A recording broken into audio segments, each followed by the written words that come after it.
Bonjour à toi et bienvenue dans cette 8e vidéo où on va faire un exercice sur les nombres premiers. Je t'ai fait une petite liste de 5 nombres. Est-ce que tu es capable de me dire si ces nombres sont premiers ou non? En justifiant la réponse, ça serait parfait. Je te laisse prendre un petit temps, essayer par toi-même et ensuite je te propose de regarder la correction. Alors moi je vais commencer tout de suite avec le premier. Alors comment faire quand on veut savoir si un nombre il est premier ou pas? On a envie de chercher ses diviseurs. S'il a plus de 2 diviseurs, c'est qu'il n'est pas premier. Le nombre 27. Je vais essayer de montrer d'abord qu'il n'est pas premier en appliquant mes critères de divisibilité en regardant s'il y en a qui fonctionnent. Alors déjà, je sais qu'il est divisible par 1 et 27, ça lui en fait 2. Si je trouve un autre diviseur que 1 et 27, il ne sera pas premier. Et là, très vite, je me dis, mais 27, il est dans la table de 3. 2 plus 7, ça fait 9. Mon critère par 3 fonctionne. Et je me rends compte qu'effectivement, c'est 3 fois 9. À partir de là, j'ai donc trouvé qu'il avait 3 et 9 en tant que diviseur. Il a donc 4 diviseurs, 27 n'est pas premier, puisqu'il a trop de diviseurs pour être premier. Il lui en faudrait maximum 2, or il a 4 diviseurs. Et on va faire la même chose avec 49. Est-ce que 49 est premier? Alors je vais mettre une petite croix pour indiquer qu'il ne l'est pas. Est-ce que 49 est premier? Alors 49, il a toujours 1 et 49, ça on le sait, mais est-ce qu'on peut trouver un autre diviseur? Malheureusement, là, quand on essaye nos critères, on se rend compte qu'on n'en trouve pas. Alors, est-ce qu'on connaît maintenant? Il va falloir essayer. Est-ce qu'on connaît nos tables? Alors, on a essayé critère par 2, ça ne marche pas. Par 3, ça ne va pas marcher. Par 4 non plus. Par 5, par 6. La table de 7, souvent une table qu'on ne connaît pas très bien, où on n'a pas de critères. On se dit, c'est peut-être la dernière chance. Alors, sinon, après, on va dire, il est peut-être pas premier. Alors, on va essayer la table de 7. Et 49, il se trouve que c'est pile 7 fois 7. Et donc, il est divisible par 7. Donc, encore une fois, il ne sera pas premier. Donc, vraiment, on a envie de tester les diviseurs, hein, un peu comme ça. Alors 2025, oula, celui-là on se dit c'est un grand nombre. 2025, on se dit s'il est premier, ça va être très très long effectivement de tester tous les diviseurs. Donc là on a très très envie de montrer qu'il ne l'est surtout pas celui-là. Puis en fait on est assez content. Bon déjà il a 1 et 2025. Puis normalement très vite en appliquant tes critères tu te dis ah mais il se termine par 5. Donc il est divisible par 5. Je vais pas faire la recherche des autres diviseurs. Je vais même pas calculer celui qui va avec 5. Je vais pas perdre de temps. Il y a 3 diviseurs, ça suffit. Alors il en a d'autres, hein. Je mets 3 petits points, il en a d'autres. Mais je sais qu'il n'est pas premier, il a déjà trop de diviseurs pour être premier.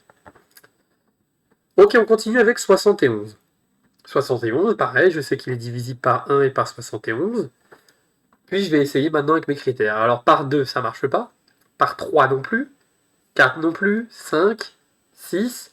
Je me dis peut-être par 7, mais je me rends compte que 7 non plus ne marche pas. 8, 9, 10. Oula.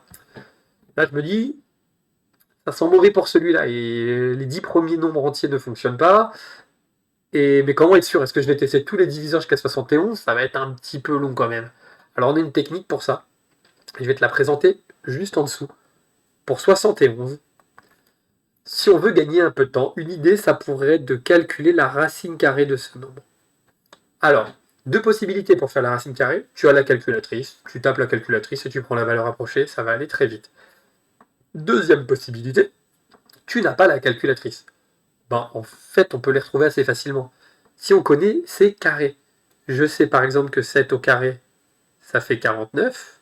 Je sais que 8 au carré, ça fait 64. Et je sais que 9 au carré, ça fait 81. Donc je peux dire que racine carrée de 71, il va être entre 8 et 9, puisque 71 est entre 64 et 81. Donc ça, je peux dire que c'est compris entre 8 et 9. Et en fait, ça me suffit, puisque ici, ça va me donner une information, mais qui est très importante. Ici, je me rends compte que finalement, les diviseurs, j'ai pas besoin d'aller les tester très loin. J'ai besoin d'aller les tester au maximum jusqu'à 8. Si 8 ne fonctionne pas, 9 ne fonctionnera pas aussi, et en fait, ça sera terminé. Donc je vais tester les diviseurs jusqu'à 8. Si je n'en trouve aucun diviseur jusqu'à 8, c'est qu'il est premier. Et là, si je me remémore ce que j'ai dit, il n'avait pas de diviseur en dessous de 10, donc effectivement, celui-là, on peut dire qu'il va être premier.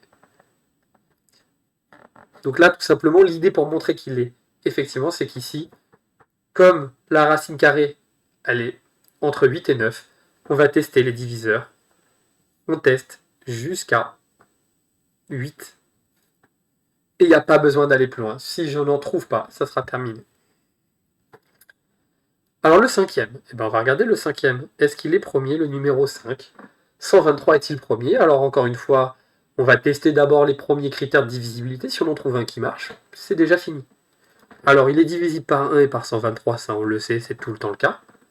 Par 2, malheureusement ça ne marche pas. Par 3, hop, critère par 3, la somme des chiffres fait 6, c'est dans la table de 3. Je sais que mon nombre est divisible par 3. Pas besoin de chercher les autres diviseurs, ça serait une perte de temps ici. On sait directement que le nombre n'est pas premier. Et voilà, tu as une technique très simple pour trouver si un nombre est premier ou pas. Montrer qu'un nombre n'est pas premier, on va chercher un autre diviseur que 1 et lui-même. Si on en trouve un, c'est bon. Si on n'en trouve pas, l'idée c'est de passer par la racine carrée du nombre pour essayer de déterminer jusqu'où on doit tester nos diviseurs. Bien évidemment, la calculatrice pourra t'aider pour ces exercices. Et bien j'espère que cet exercice t'a plu, que tu auras réussi à le faire. Et n'hésite pas à liker la vidéo et à t'abonner si mes cours te plaisent. A bientôt pour la suite.